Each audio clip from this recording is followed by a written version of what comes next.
I'm going to start by asking some questions to our speakers, but first I want to speak about torture in Bahrain.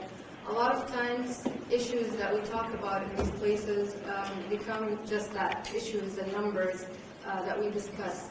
I want to just talk about how important it is to see them as people. The people who've been tortured are fathers and sons and sisters and mothers, people who are part of families, part of communities, and I think it's important to see it that way and to remember those people from time to time. Torture has become a part of my life for a very long time. 2 years ago, I was in a prison in Bahrain. I'm from family who at least 4 or 5 members of my family members have been tortured severely in Bahrain. So when I talk about torture, straight away I see their faces. I don't see numbers, I don't see an issue that needs to be discussed. I see the father of my face after, I see the face of my father after he was tortured severely. And I remember him in court telling me that he wasn't smiling, not because he didn't want to, but because he couldn't smile, because his jaw was broken after torture.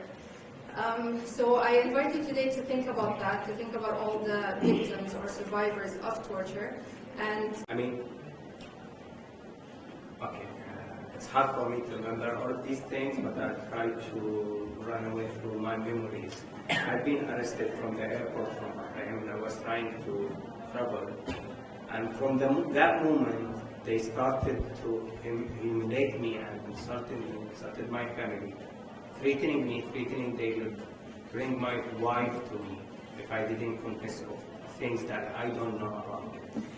The torture they use is a very horrible thing that they beat you everywhere in your body, everywhere, and the group we were around 21 persons.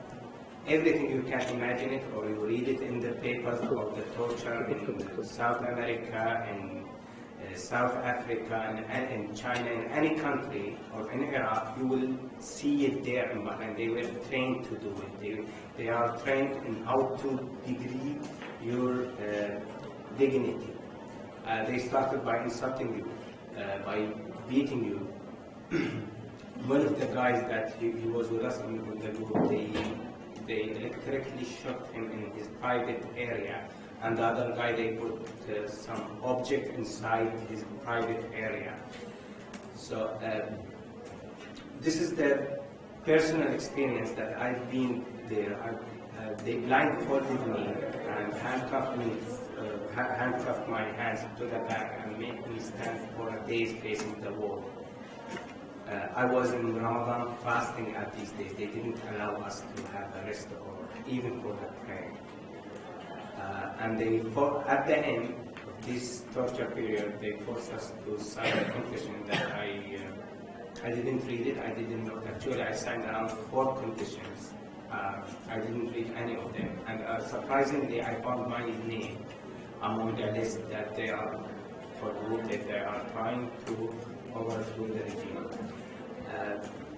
After 2 months, I've moved from a confinement solidarity into another prison, but then with the Arabs coming, they released us.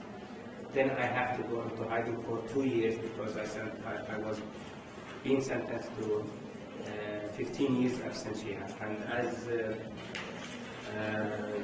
Zainab said, my citizenship being revoked in 2015. I remember reading the documentation of her father and what he went through in 2011 when he was arrested. The situation in Bahrain is, unfortunately, and I'm not saying this in any easy way, it's not getting any better. While we see there is pressure, there is activities, there is interest when it comes to advocate for human rights in Bahrain, outside Bahrain, on stages like United Nations or different parliamentarian venues, but the situation on the ground is getting worse. The number of political prisoners is exceeding.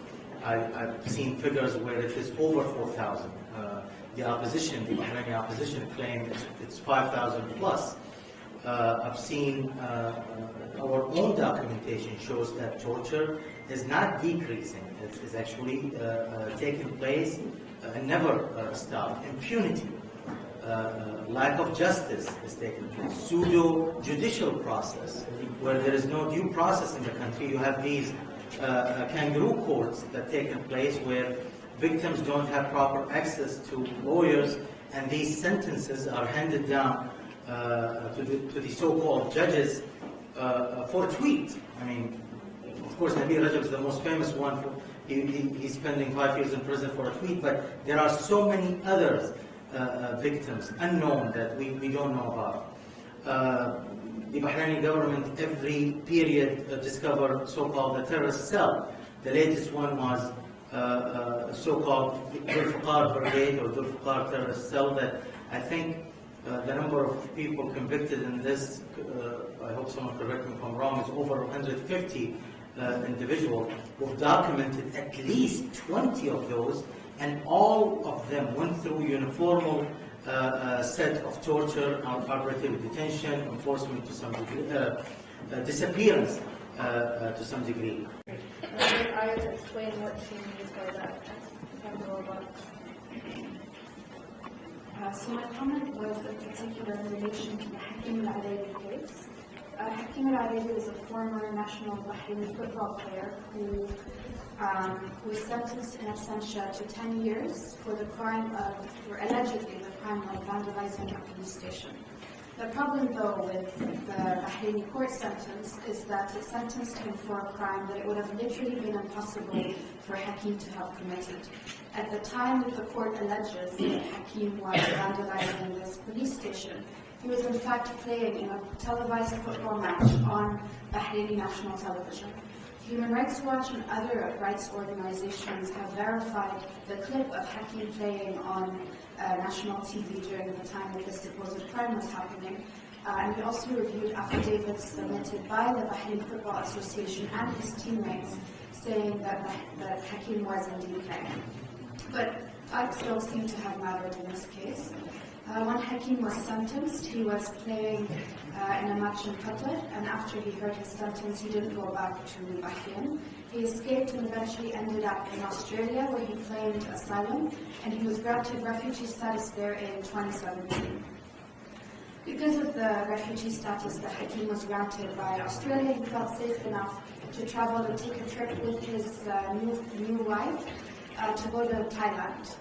So he went with his wife to Thailand last November, and upon his arrival in Thailand, he was arrested by Thai police based on Interpol red notice that Bahrain had asked Interpol to issue. The conviction and the charges against Hakim still hold, and they were going to try to pursue his extradition at a later date. What this case shows is that Bahrain has taken its human rights violations beyond its borders. It's not only content now with silencing critics inside Bahrain and harassing them, arresting them, and convicting them on trumped-up charges.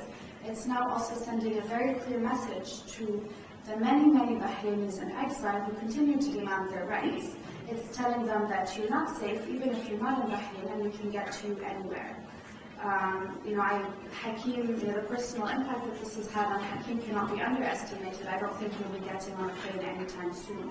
Thankfully, though, he was granted Australian citizenship a few days ago, so I think the Bahrainis will find it slightly harder to get to him. Emboldened to take these human rights abuses beyond its borders. I think part of the reason really is the failure of key Western allies to press Bahrain to make any human rights changes. The Trump administration in particular has taken human rights concerns out of their relationship with Bahrain writ large. We saw the Trump administration remove the human rights conditions attached that the Obama administration had attached to the sale of some F-16s that were worth $2.6 billion. In 2018 alone, the U.S. State Department approved 5 major weapons transfers and weapons sales to Bahrain with a value of $1.4 billion. In January, when Pompeo visited Bahrain, he also did not bring up any human rights issues at all, and instead talked about countering Iran and counterterrorism measures. Yeah, we're very happy about that, and we congratulate him as well. Can I just say one thing? I mean, I looked at these pictures when he was returned, and here in Geneva, the Matter also was at the same time to migrants in these offshore detention facilities under horrific circumstances in Australia. And you could see the difference of the treatment in Australian society between the two situations. What does it tell us? We need a face, we need a story. And I think we all have to take up some of these cases and give a face to the defenders in detention that are tortured. Because that makes a difference. Here you have a society in Australia that largely supports offshore detention under tremendously terrible conditions, but is able to express a sympathy on a case like this because it comes close to them. So I think we should all get out of this room and have one picture ahead of us and try to make that picture known.